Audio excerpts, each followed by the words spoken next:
চলতি বছরই জাতীয় নির্বাচন চায় বিএনপি। ইইউ প্রতিনিধিদের অবস্থান জানালেন নেতারা। আর্থিক খাতের সিদ্ধান্তের ধারাবাহিকতা রাখার প্রতিশ্রুতি।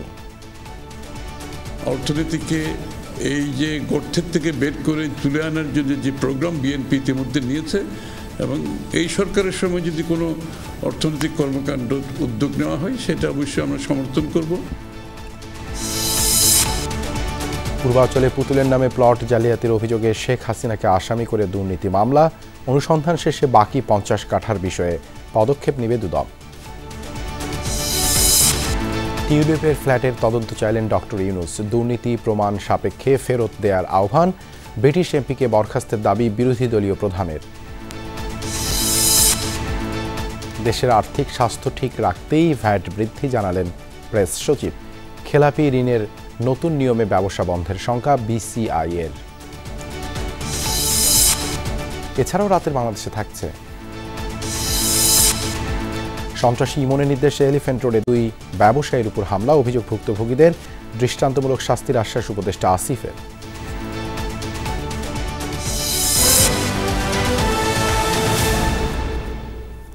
এতক্ষণ শিরোনাম দেখছিলেন, আপনাদের সঙ্গে আছি আমি দেবাশিস রঞ্জন সরকার। সীমান্তে বিএসএফ এর সাম্প্রতিক কার্যকলাপ নিয়ে গভীর উদ্বেগ প্রকাশ করেছে বাংলাদেশ সরকার। বিকেলে পররাষ্ট্র মন্ত্রণালয়ে ঢাকায় নিযুক্ত ভারতীয় হাইকমিশনার প্রণয় ভার্মাকে ডেকে এই উদ্বেগের কথা জানান পররাষ্ট্র সচিব মোহাম্মদ জসিমউদ্দিন। এ সময় সীমান্তে উত্তেজনা বাড়াতে পারে এমন উস্কানিমূলক পদক্ষেপ থেকে বিরত থাকতে ভারতকে আহ্বান জানান তিনি। বৈঠকের শেষে ভারতীয় রাষ্ট্রদূত সাংবাদিকদের বলেন, সীমান্তে অপরাধ কমাতে ও সীমান্তের কাঁটাতারের বেড়া নির্মাণে সহযোগিতামূলক ব্যবস্থা নেওয়ার প্রত্যাশা জানিয়েছেন তিনি। সম্প্রতি বাংলাদেশ ভারত সীমান্তে আন্তর্জাতিক আইন ভঙ্গ করে কাঁটাতারের বেড়া নির্মাণের চেষ্টা করে বিএসএফ। এতে আইন লঙ্ঘন করে সীমান্তে বেড়া দেয়ায় বাধা দেয় বিজিবি। এ নিয়ে দুদেশের সীমান্ত এলাকায় বেশ উত্তেজনার সৃষ্টি হয়। রবিবার বিকেলে সীমান্তে বেআইনিভাবে কাঁটাতারের বেড়া নির্মাণের প্রতিবাদে ঢাকায় নিযুক্ত ভারতীয় হাইকমিশনার প্রণয় ভার্মাকে তলব করে পররাষ্ট্র মন্ত্রণালয়। ভারত সীমান্তে বিএসএফ এর সাম্প্রতিক কার্যকলাপ নিয়ে এ সময় সীমান্তে বিএসএফ এর সাম্প্রতিক কার্যকলাপ নিয়ে গভীর উদ্বেগ প্রকাশ করে বাংলাদেশ সরকার। আজ পররাষ্ট্র মন্ত্রণালয়ে ভারতের হাইকমিশনার জনাব প্রণয় ভার্মার কাছে বাংলাদেশ ভারত সীমান্তে বিএসএফ এর সাম্প্রতিক কার্যকলাপ নিয়ে বাংলাদেশ সরকারের গভীর উদ্বেগ প্রকাশ করেছেন। এই ধরনের কার্যকলাপ, বিশেষত কাঁটাতারের বেড়া নির্মাণের অনুমোদনহীন প্রচেষ্টা এবং বিএসএফ এর সংশ্লিষ্ট প্রায়োগিক কর্মকাণ্ড দুদেশের সীমান্তে উত্তেজনা সৃষ্টি করেছে। বৈঠকে সীমান্তে উত্তেজনা বাড়াতে পারে এমন উস্কানিমূলক পদক্ষেপ থেকে বিরত থাকতে ভারতকে আহ্বান জানান তিনি। বাংলাদেশ বিশ্বাস করে যে সীমান্তে শান্তি ও স্থিতিশীলতা বজায় রাখার লক্ষ্যে এই ধরনের সমস্যাগুলো গঠনমূলক সংলাপের মাধ্যমে এবং বিদ্যমান দ্বিপাক্ষিক চুক্তি অনুসারে সমাধান করা উচিত।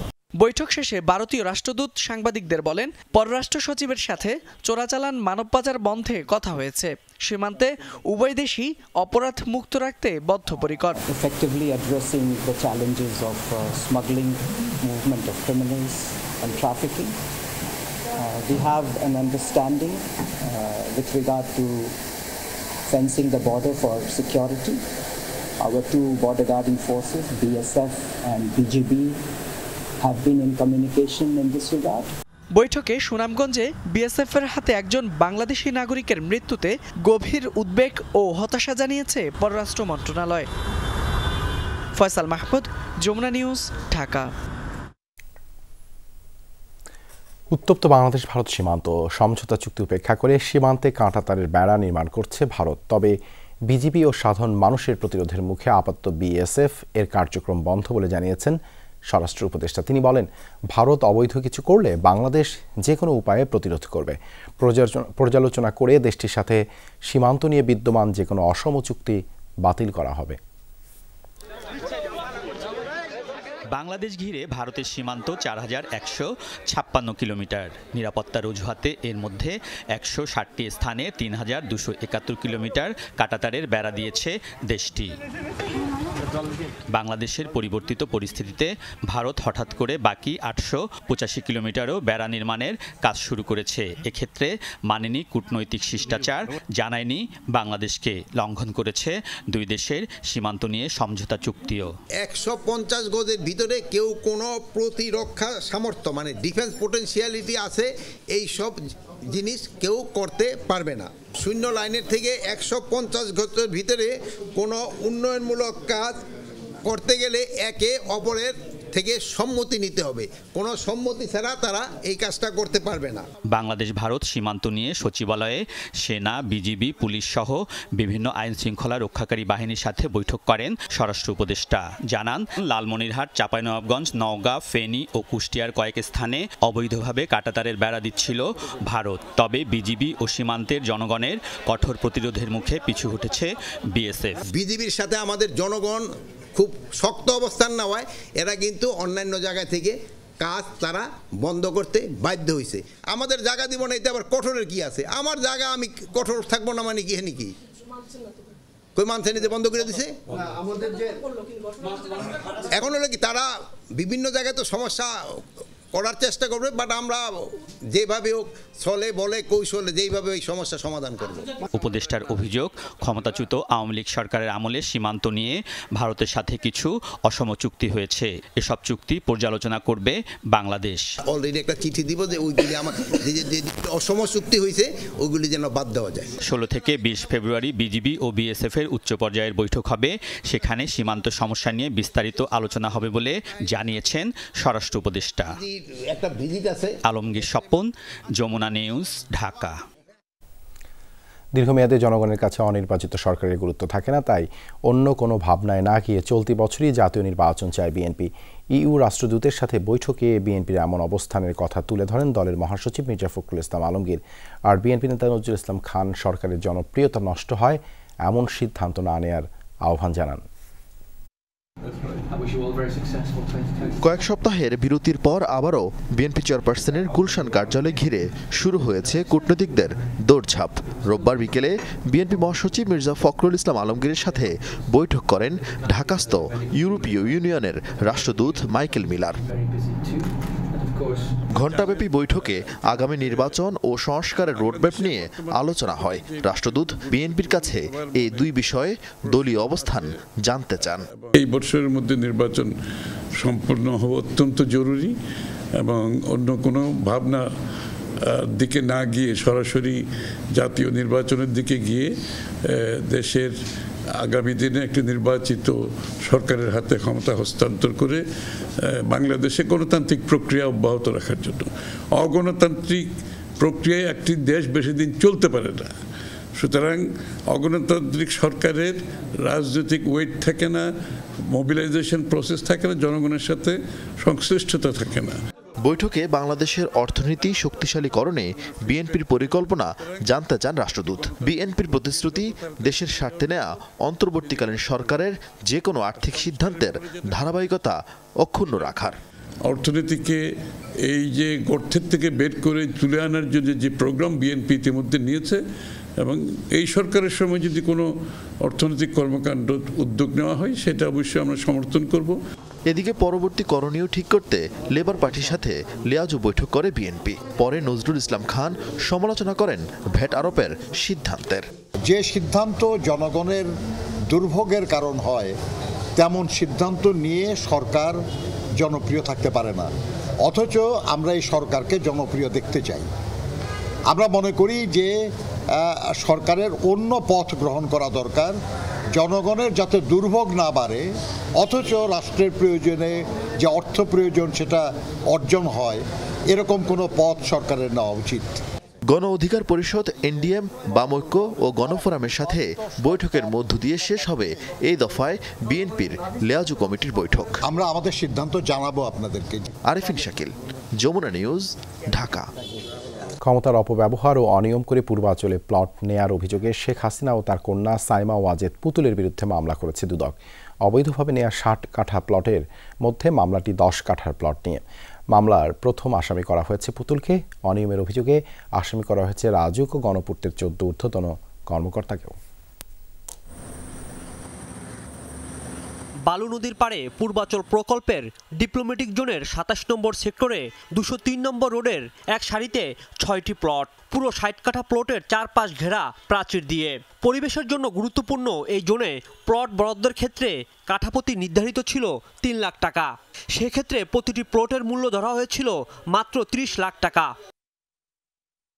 60 কাঠা প্লটের 10 কাঠার একটি প্লট শেখ হাসিনা কন্যা সাইমা অজেদ পুতুলের 2022 সালের 2 নভেম্বর তার নামে 17 নম্বর প্লটটি বরাদ্দ করা হয়েছিল।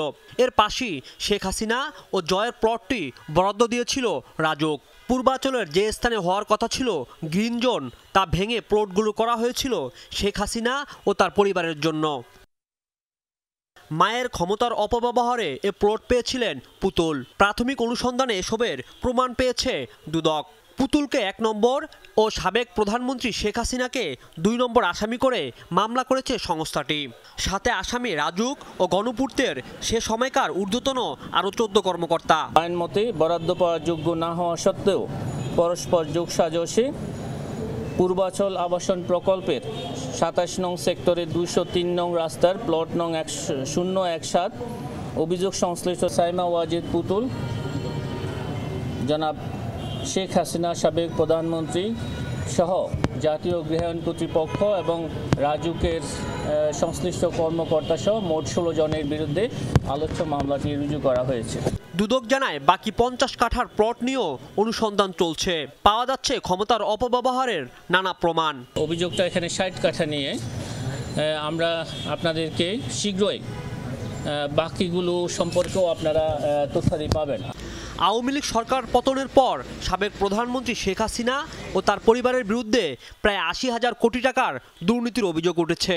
এর মধ্যে রয়েছে রূপপুর পারমাণবিক বিদ্যুৎ কেন্দ্র, বিমানবন্দরের 3rd টার্মিনাল নির্মাণ সহ 9টি মেগা প্রকল্পের বড় দুর্নীতির অভিযোগ। এছাড়াও বিদেশে অর্থ পাচার সহ নানা দুর্নীতির অভিযোগ শেখ হাসিনার পরিবারের বিরুদ্ধে। বেনিফিশিয়ারি যারা আছেন সকলকে এখানে অন্তর্ভুক্ত করা হয়েছে। রাজীব আহমেদ, যমুনা নিউজ, ঢাকা। ব্রিটিশ মন্ত্রী টিউলিপ সিদ্দিকের বিরুদ্ধে অনিয়মের সঠিক তদন্তের আহ্বান জানিয়েছেন অন্তর্বর্তী সরকারের প্রধান উপদেষ্টা ডক্টর মোহাম্মদ ইউনূস। দেশটির প্রভাবশালী গণমাধ্যম সানডে টাইমসকে দেয়া এক সাক্ষাৎকারে এই আহ্বান জানান তিনি। ডক্টর ইউনূস বলেন, বিনামূল্যের ফ্ল্যাট গ্রহণের মতো ডাকাতি প্রমাণ হলে সেটি ফেরত দেওয়া উচিত। এজন্য তাকে ক্ষমা চাওয়ার আহ্বান জানান ডক্টর ইউনূস। এদিকে টিউলিপকে বরখাস্তের আহ্বান জানিয়েছেন দেশটির প্রধান বিরোধী দল কনজারভেটিভ পার্টির প্রধান।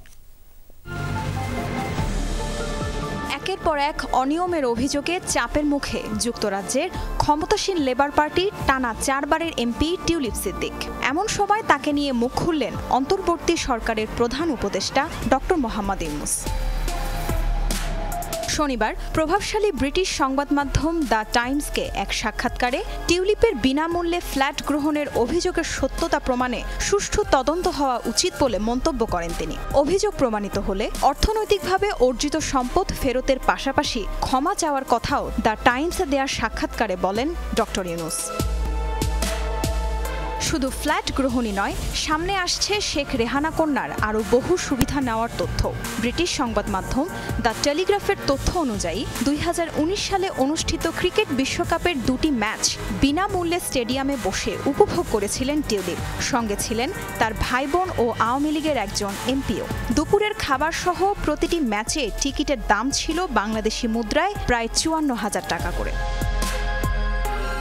এদিকে যুক্তরাজ্যের সিটি মিনিস্টার টিউলিপ সিদ্দিককে বরখাস্ত করতে আহ্বান জানিয়েছেন প্রধান বিরোধী দল কনজারভেটিভ পার্টির প্রধান কেমি ব্যাডেনচ। ব্রিটিশ সরকারের অর্থ মন্ত্রণালয়ের অধীনে ইকোনমিক সেক্রেটারি হিসেবে দায়িত্ব পালন করছেন 42 বছর বয়সী টিউলিপ সিদ্দিক। তাজরিয়ান সোবহান, যমুনা নিউজ। দেশের আর্থিক স্বাস্থ্য ঠিক রাখতেই ভ্যাট বৃদ্ধির পদক্ষেপ নিয়েছে সরকার। আওয়ামী লীগ ও শেখ পরিবারের রেখে যাওয়া ভঙ্গুর অর্থনীতিকে মেরামতে অগ্রাধিকার দেওয়া হচ্ছে। সন্ধ্যায় রাজধানী ফরেন সার্ভিস একাডেমিতে সংবাদ সম্মেলনে এসব কথা বলেন প্রধান উপদেষ্টার প্রেস সচিব শফিকুল আলম। সরকারের নেওয়া বিভিন্ন পদক্ষেপ দেশের মানুষকে বুঝিয়ে বলার আহ্বান জানান তিনি।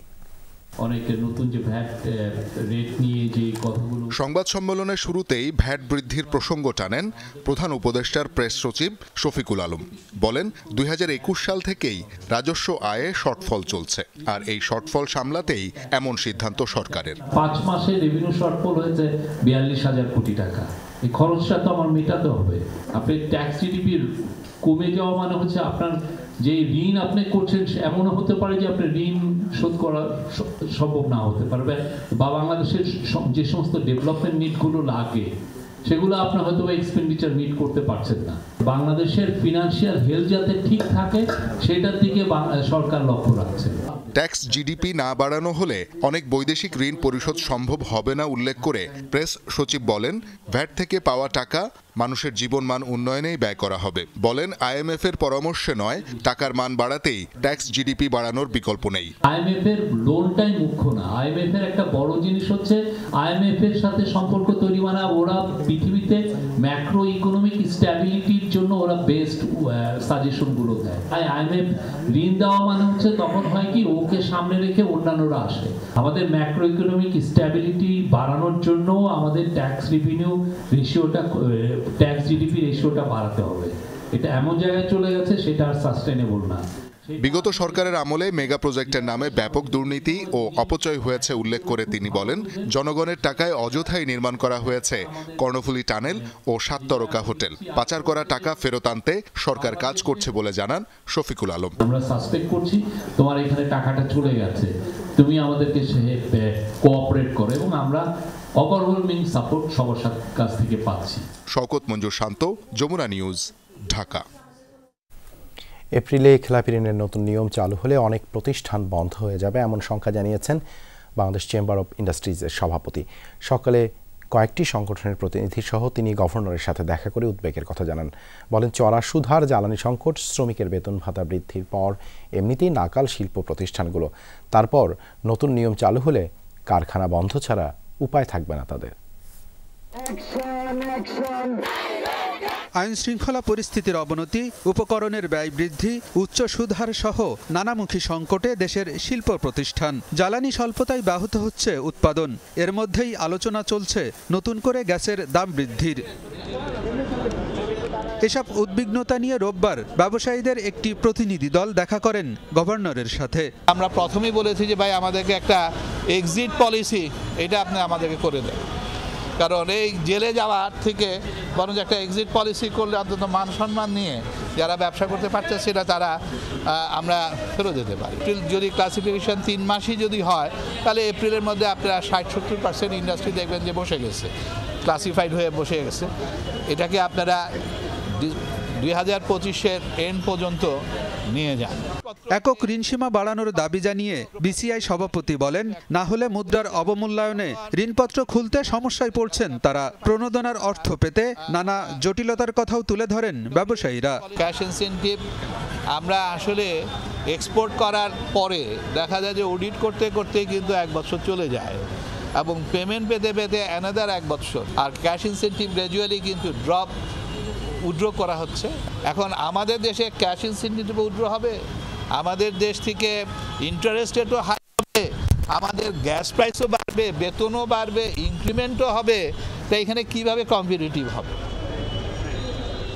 অর্থ লোপাটকারী ব্যবসায়ীদের শাস্তি এখন ঢালাওভাবে সবাইকে ভোগ করতে হচ্ছে উল্লেখ করে চিহ্নিত অপরাধীদের বিচারের আওতায় আনার দাবিও জানান ব্যবসায়ী নেতারা। আলমগীর হোসেন, যমুনা নিউজ, ঢাকা। শীর্ষ সন্ত্রাসী ইমনের নির্দেশেই হামলা হয় এলিফ্যান্ট রোডের মাল্টিপ্ল্যান সেন্টারের 2 ব্যবসায়ীর উপর, এমন দাবি করেছেন ভুক্তভোগী 2 ব্যবসায়ী। 12টি সিসি ক্যামেরার ফুটেজ পর্যবেক্ষণ করে দেখা যায় 18 থেকে 20 জন হামলাকারী 1 ঘন্টা আগে থেকেই ওঁত পেতেছিল। একদল কুপিয়েছে, আরেক দল ছিল সহায়তায়।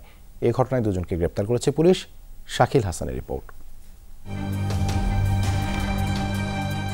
শুক্রবার সন্ধ্যা থেকে মাল্টিপ্ল্যান সেন্টারের সামনে কয়েকজন যুবকের আনাগোনা। চেহারা, পোশাক মনে রাখলে এদের দেখা মিলবে আবারও। ওত পেতে থাকা যুবকরা 10:30 নাগাদ পাশের ভবনের ফুটপাথে শেষবারের বৈঠক করে। 10:29-এ একটা বাইক এসে থামে সড়কে। 10:40-এ চারপাশ থেকে 18-20 জন মাল্টিপ্ল্যানের পাশের গলিতে চলে আসে, যেখানে ছিলেন ব্যবসায়ী এহতেশামুল হক। গলি থেকে মূল সড়কে এনে মারধর করতে থাকে তাকে। এর মধ্যে 4 জন চাপাতে দিয়ে কোপাতে থাকে তাকে। এই সময়ে মার্কেট থেকে গাড়িতে বের হচ্ছিলেন আরেক ব্যবসায়ী ওয়াহিদুল হাসান। তার গাড়িতে হামলা করে যুবকরা। এ সময় এগিয়ে এসে ওয়াহিদকে ভেতরে নিয়ে যান ভবনের নিরাপত্তারক্ষীরা।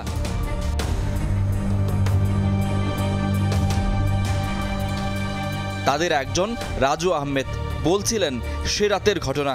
গাড়ি ব্যাকে আসে, তখন একটা সন্ত্রাসী আসে স্যারের গাড়ির উপর চাপড় দিয়ে কোপায়। কোপায় দৌড়ায় পালা চলে যায়। এখানে একজন আছে, আমি বাইরে দেখছি 10-15 জন। এহতেশামকে কুপিয়ে যুবকরা যে যার মতো চলে যায়। সাদা পাঞ্জাবি পরা যুবককে দেখা গিয়েছিল শুরুতে, সে হেঁটে চলে যায় রাস্তা ধরে। সড়কে বাইকে অপেক্ষা করছিল যে যুবক, মূল হামলাকারী এলে তাকে নিয়ে পালায় সে। দুই ব্যবসায়ীকে হামলার পর কয়েকজন সড়ক পার হয়ে ওপারে এবং কয়েকজন এই ফুটপাত ধরে নির্বিঘ্নে হেঁটে চলে যান। এই মার্কেটের সিসি ক্যামেরায় ধরা পড়ে সেই দৃশ্য। হামলাকারীর প্রত্যেকের মুখ ছিল ঢাকা। তখনও সড়কে পড়েছিলেন রক্তাক্ত এহতেশাম। নিরাপত্তারক্ষী আর আশেপাশের দোকানের কয়েকজন এসে তাকে অটোরিকশায় করে নিয়ে যান পাশের একটি হাসপাতালে। সেখানেই চিকিৎসা নিচ্ছেন তিনি। রক্তাক্ত অবস্থায় 4-5টা কোপের দাগ দেখতে পাইলাম। এখন আমার সহযোগীদের নিয়ে আমি তাকে হাসপাতাল নিয়ে গেলাম পপুলারে। কেন এই হামলা আর কারাই বা করলো তাও স্পষ্ট করেছেন ভুক্তভোগীরা। আমি যে রিক্সা উঠতে নিব এমন সময় চারদিক থেকে 15-20 জন আমাকে ঘিরে ধরে এলোপাতারি কোপাতে থাকে। ক্রিকেট কমিটির অভ্যন্তরীণ কোন্দলের কারণে না, কিন্তু চাঁদাবাজির ব্যাপারটা এই দীর্ঘদিন ধরে এলিফ্যান্ট রোডে চলে আসতেছিল। আমরাও এই চাঁদাবাজির বিপক্ষে ছিলাম আর কি। 2-1 তো চিনেছি। এসবের মূল হোতা আসলে কি করে? এটার সাথে মূল হিতা হলো শীর্ষ সদস্য ইমন। ওর চাঁদাবাজি এলাকার ভিতরে new market, elephant road, Dhanmondi চাঁদাবাজিতে সে সয়লাভ করে ফেলছে।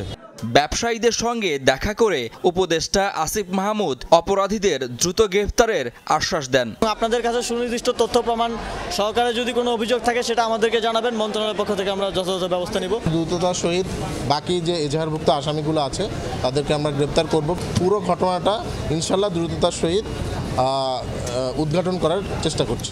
ব্যবসায়ীদের দাবি, চাঁদাবাজি বন্ধ করে তাদের নিরাপত্তা দিতে হবে। শাকিল হাসান, যমুনা নিউজ, ঢাকা। জাতীয় ও স্থানীয় নির্বাচন একসাথে করা বাস্তবসম্মত নয়, এমনকি একই দিনে সব স্থানীয় নির্বাচনও সম্ভব নয়। তবে সরকার চাইলে সংসদ নির্বাচনের প্রস্তুতি দিয়ে স্থানীয় নির্বাচন করা যাবে। এসব তথ্য জানিয়েছেন নির্বাচন কমিশনার অবসরপ্রাপ্ত ব্রিগেডিয়ার জেনারেল আবুল ফজল মোহাম্মদ সানাউল্লাহ। জানান, এনআইডি সেবা আইসির কাছে রাখতে জাতীয় পরিচয়পত্র নিবন্ধন আইন 2023 বাতিলে সরকারকে চিঠি দেবে কমিশন। রাজনৈতিক বিবেচনায় জাতীয় পরিচয়পত্র নিবন্ধন আইন 2010 রহিত করে 2023 সালে নতুন আইন পাশ করে আওয়ামী লীগ সরকার। জাতীয় পরিচয়পত্র সেবা স্বরাষ্ট্র মন্ত্রণালয়ে নেওয়া হলে ভোটার তালিকা নিয়ে প্রশ্ন উঠবে, তাই এই আইনের বিরোধিতা করেছে হাবিবুল্লাহ কমিশনও। আওয়ামী লীগের করা জাতীয় পরিচয়পত্র নিবন্ধন আইন পর্যালোচনা, নির্বাচন সহ কয়েকটি বিষয়ে সিদ্ধান্ত নিতে নির্বাচন কমিশন ভবনে কমিশন সভা অনুষ্ঠিত হয়। বৈঠক শেষে ইসি আবুল ফজল সানাউল্লাহ জানান, সাংবিধানিকভাবে ভোটার তালিকা তৈরির ক্ষমতা ইসির। ভোটার তালিকা থেকেই জাতীয় পরিচয়পত্র দেওয়া হয়। 2023-এর আইন ইসির সাংবিধানিক দায়িত্বের সাথে সাংঘর্ষিক। গত কমিশন থাকতেই সিদ্ধান্ত হয়েছিল যে এই আইনটি বাতিল করত পূর্ববর্তী স্থিতাবস্থায় ফেরত নেওয়ার জন্য। এরই ধারাবাহিকতায় অফিসিয়ালি কমিশনের সিদ্ধান্ত আকারে আমরা পত্রালাপ করার সিদ্ধান্ত নিয়েছি। যেটা বেসটা আমাদের নিজস্ব, এটা আমাদের নিজস্বই থাকতে হবে, তার কারণ নির্বাচন কমিশন প্রাইমারি ডাটার উপর নির্ভর করেই ভোটার তালিকা তৈরি করবে। এক প্রশ্নের জবাবে তিনি বলেন, জাতীয় ও স্থানীয় নির্বাচন একদিনে করা বাস্তবসম্মত না। জাতীয় নির্বাচন কমিশনের মূল লক্ষ্য। নির্বাচনকে ব্যাহত করে এমন কিছু করা ঠিক হবে না। জাতীয় নির্বাচন করতে হলে তার আগে কিন্তু আমাদেরকে একটা রিঅ্যাকশন টাইম দিতে হবে। তখন এমন কোনো ইভেন্ট আসা ঠিক হবে না যেটা জাতীয় নির্বাচনকে আপনার ব্যাহত করে। তো এমত অবস্থায় আমি নিশ্চিত সকল পক্ষ এগুলো বিবেচনা করে যে সিদ্ধান্ত নেবেন আমরা সেটা বাস্তবায়ন করব। তাতে যদি সরকার মনে করে কিছু নির্বাচন আগে করাবে, আমাদেরকে সেভাবে করতে হবে। তবে আমাদের অবস্থান হচ্ছে মূলত আমরা ওই জায়গাটাতে বলেছি যে সব নির্বাচন একসাথে করাটা সম্ভব নয়, আর সকল স্থানীয় সরকার নির্বাচন একসাথে করা সম্ভব নয়। আগামী নির্বাচনে ইভিএম ব্যবহার না হলেও এর রক্ষণাবেক্ষণের সিদ্ধান্ত নিয়েছে কমিশন। দীর্ঘসূত্রিতা ও জটিলতা এড়াতে চট্টগ্রাম অঞ্চলের ভোটার নিবন্ধনের বিশেষ ফর্ম সহজ করার সিদ্ধান্ত নেওয়া হয়েছে। রোহিঙ্গা এবং বিদেশি নাগরিকদের ভোটার তালিকায় প্রতারণামূলকভাবে ঢুকে যাওয়ার প্রবণতা ঠেকাতে এই ব্যবস্থা করা হয়েছে। লাভলি বিথি, যমুনা নিউজ, ঢাকা। জগন্নাথ বিশ্ববিদ্যালয়ের দ্বিতীয় ক্যাম্পাসের কাজ সেনাবাহিনীকে হস্তান্তর ও শিক্ষার্থীদের অস্থায়ী আবাসন নিশ্চিতের দাবিতে অনশন করছেন বিশ্ববিদ্যালয়ের 18 শিক্ষার্থী। তাদের সাথে সংহতি জানিয়ে সন্ধ্যায় অনশনে বসেন উপাচার্য ও প্রক্টর। এর আগে সকালে উপাচার্য অধ্যাপক ডক্টর রিজাউল করিম জানান, সেনাবাহিনীর কাছে কাজ হস্তান্তরের চেষ্টা চলছে। ঠিক 2 মাস আগে জগন্নাথ বিশ্ববিদ্যালয়ের দ্বিতীয় ক্যাম্পাস নির্মাণের কাজ সেনাবাহিনীকে দিতে সচিবালয়ে ঘেরাও করেছিল শিক্ষার্থীরা। সে সময় শিক্ষা ও আইসিটি উপদেষ্টার কাছ থেকে ইতিবাচক সাড়া পেয়ে মাঠ ছেড়েছিল তারা। তবে এই সময়ের মধ্যে নেই কোনো দৃশ্যমান অগ্রগতি। এবার দাবি আদায়ে গণ অনশনে বসেছেন জগন্নাথ বিশ্ববিদ্যালয়ের 18 শিক্ষার্থী। অনশন থেকে 3 দফা দাবি তুলে ধরেন তারা। আমলাতান্ত্রিক একটা প্রসেস দেখাচ্ছে, দীর্ঘমেয়াদী প্রসেস। এই প্রসেস থেকে বের হয়ে এসে তাদের কাছে আমাদের বলতে হবে যে সেনাবাহিনীর সঙ্গে তারা বসে তারা ঠিক করবে যে কবে থেকে তারা আসলে কাজে হাত দিবে। সবাইকে নিয়ে এসে আমাদের ক্যাম্পাসে এটা হচ্ছে লিখিত ভিত্তিতে আমাদেরকে জানাইতে হবে যে হ্যাঁ লিখিত দিলাম, ডেডলাইন এটার ভিতরে এটা আপনাদের কাজটা সম্পূর্ণ হবে, তারপর হচ্ছে আমাদের অনশন ভাঙা হবে। শিক্ষার্থীদের অনশন ভাঙাতে দুপুরে শহীদ মিনারের সামনে যান বিশ্ববিদ্যালয়ের শিক্ষক সমিতির নেতারা। তবে কোনোভাবেই আশ্বস্ত করা যায়নি শিক্ষার্থীদের। কোন প্রক্রিয়ায় করা যায়, এখন তোমরা আমাদের সন্তান এখানে না খেয়ে বসে আছো, এটা তো আমাদের কাছে ভালো লাগার বিষয় না। বললে তো এখন হয়ে যাবে না, বাচ্চা ছেলে বললে কি এখন টাইপ দিতে পারবে না, কিন্তু আমাদের আসতে হবে। যেমন আবেগ থাকবে, আবার সেটার বাস্তবতা থাকবে, দুটার সম্মিশ্রণ হইতে হবে। আপনাদের প্রতি আমরা সম্মান জানিয়ে বলতে চাই, আপনারা যে বলতেছেন জটিলতা কোথায়, আপনারা বন্ধ করেন। আপনারা এখানে কেন আসছেন? আপনারা চলে যান, যেখানে জটিলতা সেখানে চলে যান। আমার ছেলে মেয়ে বসে আচরা খাবে না। এর আগে সকালে দ্বিতীয় ক্যাম্পাস প্রকল্পের নানা দিক তুলে ধরে সংবাদ সম্মেলন করেন জগন্নাথ বিশ্ববিদ্যালয়ের উপাচার্য। জানান, সেনাবাহিনীকে কাজে যুক্ত করতে সব পক্ষের সাথে যোগাযোগ করছেন তারা। আমরা কাজ করতেছি ধরো যাইতে হবে 10 মাইল, তো 10টা ঘাট এই পারে যেতে হবে। একটা বিশ্ববিদ্যালয় থেকে ইউজিসি থেকে ইউজিসি অনেক খোঁজ খবর করে ইউজিসি থেকে যাবে মন্ত্রণালয় থেকে যাবে সশস্ত্র বাহিনী দপ্তর, তাহলে সশস্ত্র বাহিনী বিভাগে যাবে, তা যাচ্ছে তো, থেমে তো নেই কোথাও, আমরা তো কোথাও থামিয়ে দিই। উপাচার্য জানান, আগের সরকারের সময়ের অনিয়ম তদন্তে গঠন করা হচ্ছে কমিটি। দ্বিতীয় ক্যাম্পাস প্রকল্পের কাজ বন্ধ থাকা প্রসঙ্গে ভিসির আশা, শিগগিরই কেটে যাবে সব অনিশ্চয়তা। তাজনুর ইসলাম, যমুনা নিউজ, ঢাকা। সিন্ডিকেট, চাঁদাবাজি কিংবা যে কোনো অন্যায়কে প্রতিহত করার আহ্বান জানিয়েছেন জাতীয় নাগরিক কমিটির মুখ্য সংগঠক সার্জিস আলম। বিকেলে মৌলভীবাজারের কমলগঞ্জে কুরমা চা বাগান মাঠে চা শ্রমিক সমাবেশে এই আহ্বান জানান তিনি। বলেন, আওয়ামী লীগ তাদের শাসন আমলে নির্দিষ্ট কিছু মানুষকে লাভবান করেছে। ষড়যন্ত্রের বিরুদ্ধে সবাইকে ঐক্যবদ্ধ থাকার আহ্বান জানান সার্জিস আলম। সমাবেশে জাতীয় নাগরিক কমিটির যুগ্ম আহ্বায়ক সারওয়ার তুষার সহ সংগঠনের কেন্দ্রীয় নেতারা উপস্থিত ছিলেন। উপজেলার সার্জিস আলম ভাই জাতীয় নাগরিক কমিটি শেখ এবং শেখের বেটিরা যদি সব লুটে ফুটে খায়, আমার চাচা শ্রমিকরা কি খাবে? এই জন্য সবচেয়ে গুরুত্বপূর্ণ বিষয় হচ্ছে শেখ পরিবারের কেউ হোক, আগামীর কেউ হোক, কেউ যদি আপনাদের সাথে কোনোভাবে সিন্ডিকেট করে, চাঁদাবাজি করে, অন্যায় করে, আপনাদের জায়গা থেকে কথা বলবেন। কুষ্টিয়ার মিরপুরে একটি বিদ্যালয়ে ম্যানেজিং কমিটি গঠন নিয়ে বিরোধের জের ধরে বিএনপি কর্মীদের হামলায় দলের 20 নেতাকর্মী আহত হয়েছেন বলে অভিযোগ করেছে জামায়াতে ইসলামী। বিকেলে আমলা মেটন মাধ্যমিক বিদ্যালয়ে এই ঘটনা ঘটে। জেলা জামায়াতের সেক্রেটারি সুজা উদ্দিন জোয়ারদার জানান, ম্যানেজিং কমিটি গঠন করতে স্থানীয় জামায়াত এবং বিএনপির পক্ষ থেকে দুজনের নাম দেওয়া হয়। তবে স্থানীয় বিএনপি নেতা নাসির উদ্দিন জামায়াতের দেয়া নাম নিয়ে আপত্তি জানান এবং হুমকি দেন। এই ঘটনায় বিকেলে ওই স্কুলের মিটিংয়ে বসে স্থানীয় জামায়াতের নেতাকর্মীরা এক পর্যায়ে নাসির ও তার লোকজন হামলা চালায়। জেলা বিএনপির আহ্বায়ক কুতুব উদ্দিন জানিয়েছেন, এটি রাজনৈতিক কোনো বিষয় নয়, দুই বংশের আধিপত্য বিস্তার নিয়ে বিরোধকে কেন্দ্র করে হামলার ঘটনা ঘটেছে। নাসির বিএনপির পদধারী কোনো নেতাও নন, তিনি বিএনপির একজন সমর্থক। ক্ষমতার পালাবদলের নতুন প্রেক্ষাপটে জুলাই গণ অভ্যুত্থান, নতুন বাংলাদেশ বিনির্মাণ প্রতিপাদ্য নিয়ে ফেব্রুয়ারি থেকে শুরু হতে যাচ্ছে মাসব্যাপী বইমেলা। বিগত বছরের মতো এবারের মেলাও বাংলা একাডেমি প্রাঙ্গণ এবং সোহরাওয়ার্দী উদ্যানে অনুষ্ঠিত হবে। এর মধ্যে শুরু হয়ে গেছে প্রস্তুতি। তবে এবার বইমেলার স্টল এবং প্যাভিলিয়ন বরাদ্দ নিয়ে প্রকাশকদের মধ্যে রয়েছে পারস্পরিক মতভেদ। প্যাভিলিয়ন বরাদ্দ পাচ্ছে না 1 ডজনেরও বেশি প্রকাশনা প্রতিষ্ঠান, আবার ছোট হয়েছে অনেক প্যাভিলিয়নের দৈর্ঘ্য। এ বিষয়ে বইমেলার সদস্য সচিব জানান, ক্ষোভ থাকলেও পরিবর্তিত পরিস্থিতির কারণে অনেক সিদ্ধান্ত গ্রহণ করতে হচ্ছে। যেন একটি সুন্দর বইমেলা অনুষ্ঠিত হতে পারে। যদিও প্রতিবাদ জানিয়ে এরই মধ্যে প্রকাশকদের একটি দল সদস্য সচিব বরাবর স্মারকলিপি জমা দিয়েছে। যাতে একটা সুষ্ঠু বইমেলা হয়, সবাই যাতে অংশগ্রহণ করতে পারে এবং মানুষের মধ্যে যে স্পর্শকাতরতা সেটাও যাতে মিনিমাইজ হয়, সেটা কিন্তু বাংলা একাডেমিকে বিবেচনায় রাখতে হচ্ছে। এই বইমেলার পেছনে 52 শহীদদের যে চেতনা সেটা কিন্তু যুক্ত হয়ে আছে। এটা নিছক একটা বই বেচা কেনার জায়গা না, এটা কালচারাল হাব। চীনে সংক্রমিত নতুন ভাইরাস HMP আক্রান্ত রোগী পাওয়া গেছে বাংলাদেশে। এক নারীর শরীরে ভাইরাসটি শনাক্ত হয়েছে। বর্তমানে তিনি রাজধানীর একটি সরকারি হাসপাতালের আইসিইউতে চিকিৎসাধীন। ওই নারীর দেহে অন্যান্য জটিলতা থাকায় আইসিইউতে রাখা হয়েছে বলে জানিয়েছেন চিকিৎসকরা। করোনা মহামারীর 5 বছর পর নতুন এই ব্যাধি ছড়িয়েছে চীনের বিভিন্ন স্থানে, যার মূল লক্ষণ শ্বাসতন্ত্রের জটিলতা। তবে বিশেষজ্ঞরা বলছেন এ নিয়ে বাংলাদেশের উদ্বেগের কোনো কারণ নেই। জানান এটা নতুন কোনো ভাইরাস নয়, শরীরে অন্যান্য জটিলতা থাকলে ঝুঁকির মাত্রা কিছুটা বাড়তে পারে। করোনার মতো স্বাস্থ্যবিধি মেনে চললে সংক্রমণ থেকে দূরে থাকা সম্ভব। কারো কারো মত, দেশে আগেও HMVর অস্তিত্ব ছিল, এখনও শিশু আর প্রবীণদের শরীরে মিলবে অস্তিত্ব।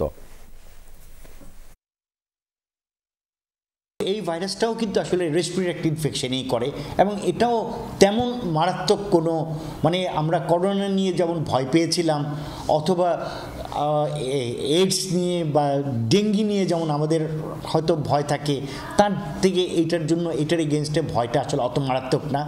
যখন এরকম পাবলিক প্লেসে যাব অথবা রাস্তাঘাটে ধুলো ইসেতে থাকবো, তখন হয়তো আমরা প্রিকশনারি মাস্ক পরতে পারি।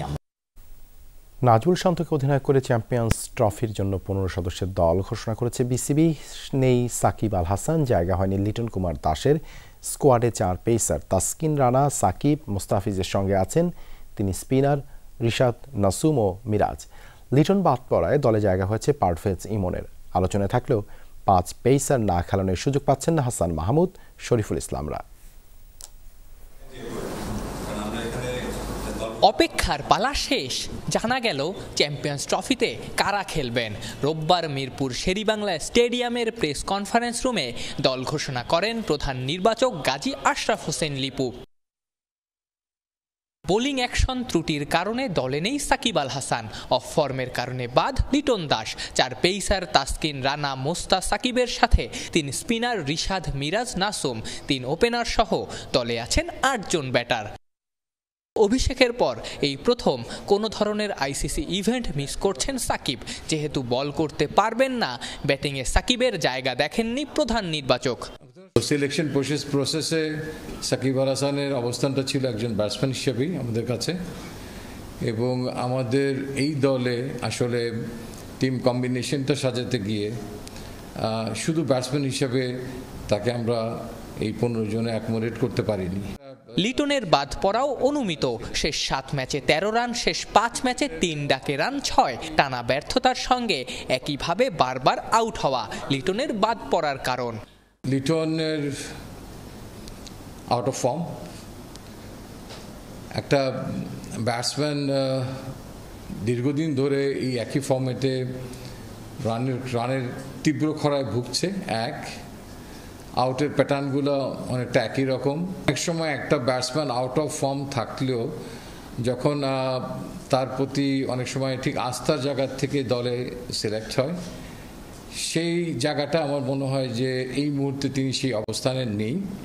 লিটনের জায়গায় দলে পারভেজ হোসেন ইমন। প্রিমিয়ার লিগের সেকেন্ড হাইয়েস্ট রান স্কোরারকে দলে রাখার কারণ তার এক্সাইটিং ব্যাটিং সামর্থ্য। একটা ফরম্যাট আর একটা ফরম্যাটকে ওভারল্যাপ ইউজুয়ালি করে যায় না, তবে হোয়াইট বল ক্রিকেট অনেক সময় কিছুটা এখানে কথাবার্তা আসে যে একটা হোয়াইট বলের টুর্নামেন্ট হচ্ছে। পারভেজ হোসেন ইমনের কথা বললেন, এখানে অনেকেই কিন্তু পারফর্ম করেছে। রাওয়ালপিন্ডি দুবাইয়ের কন্ডিশন উইকেট মাথায় রেখে দল ঘোষণা করেছেন নির্বাচকরা। বিশ্বাস রাখেন ভালো ক্রিকেট খেলতে পারলে চ্যাম্পিয়ন্স ট্রফির সেমিফাইনালেও খেলা সম্ভব। আফনান পিয়াল, যমুনা স্পোর্টস, ঢাকা। আরও ভয়াল রূপ ধারণ করতে পারে লস অ্যাঞ্জেলসের দাবানল। কোনোভাবেই নিয়ন্ত্রণে আনা যাচ্ছে না 6টি স্থানের আগুন। 24 ঘন্টায় প্যালিসেডে নতুনভাবে পুড়েছে 1000 একর এলাকা। ঝুঁকিতে আরও অর্ধলক্ষ ঘর বাড়ি স্থাপনা। প্রাণহানি বেড়ে দাঁড়িয়েছে 16 জনে। মরার উপর খাঁড়ার ঘা। ঘন্টায় বাতাসের গতিবেগ বাড়ছে 70 মাইল পর্যন্ত। যুক্তরাষ্ট্রের ইতিহাসে স্মরণকালে সবচেয়ে ভয়াবহ দাবানল নির্বাপনে ক্যালিফোর্নিয়ায় দিনরাত খাটছেন ফায়ার ফাইটাররা। 4 দিন পেরুলেও কমেনি অগ্নিশিখা, বরং দাউ দাউ করে 6টি এলাকায় জ্বলছে আগুন। 24 ঘন্টায় শুধু প্যালিসেডেই পুড়েছে আরও 1000 একর। সুখবর তো দূরের ব্যাপার, উল্টো পরিস্থিতি আরও খারাপ হওয়ার পূর্বাভাস দেওয়া হচ্ছে। দিক পরিবর্তন করে এখন কাউন্টির উত্তর পূর্বেও ছড়াচ্ছে আগুন। ঝড়ো বাতাস আর শুষ্ক আবহাওয়ার কারণে আরও ভয়ঙ্কর রূপ ধারণ করছে দাবানল। ঘন্টায় 70 মাইল পর্যন্ত হতে পারে বাতাসের গতিবেগ। দাবানলের এই ভয়াবহতা বুধবার পর্যন্ত থাকবে। Los Angeles county fire department প্রস্তুত। ঝোড়ো বায়ু ও শুষ্ক আবহাওয়া বাড়াচ্ছে প্রতিবন্ধকতা। কি কারণে আগুন লেগেছে তা জানতে আরও তদন্ত প্রয়োজন। মেলেনি সুনির্দিষ্ট কোনো তথ্য প্রমাণ। এরই মধ্যে লস অ্যাঞ্জেলস থেকে সরানো হয়েছে 1.5 লাখের বেশি বাসিন্দাকে। আরও 1,66,000 মানুষকে বাড়ি ছাড়ার প্রস্তুতি রাখতে বলা হয়েছে। ক্ষতিগ্রস্ত 12,000-এর উপর ঘরবাড়ি স্থাপনা। ঝুঁকিতে রয়েছে আরও 1,00,000। অনেক স্থানে উদ্ধারকর্মী না পৌঁছানোয় রয়েছে প্রাণহানি বৃদ্ধির আশঙ্কা। এখনই শেষ হচ্ছে না এই দাবানল। আবহাওয়া পরিস্থিতি খুব খারাপ, ধারণার তুলনায় খারাপ হতে পারে অবস্থা, বাড়তে পারে প্রাণহানিও। প্রত্যাশা এই সংখ্যা 3 অঙ্কে পৌঁছাবে না। ক্যালিফোর্নিয়ার সহায়তা এগিয়ে এসেছে প্রতিবেশী 7 রাজ্য। আগুন নেভাতে কানাডা ও মেক্সিকো পাঠিয়েছে বিশেষ টিম। মোস্তফা মাহমুদ, যমুনা নিউজ। আর এই ছিল রাতের বাংলাদেশে। এতক্ষণ আমাদের সাথে থাকার জন্য ধন্যবাদ সবাইকে।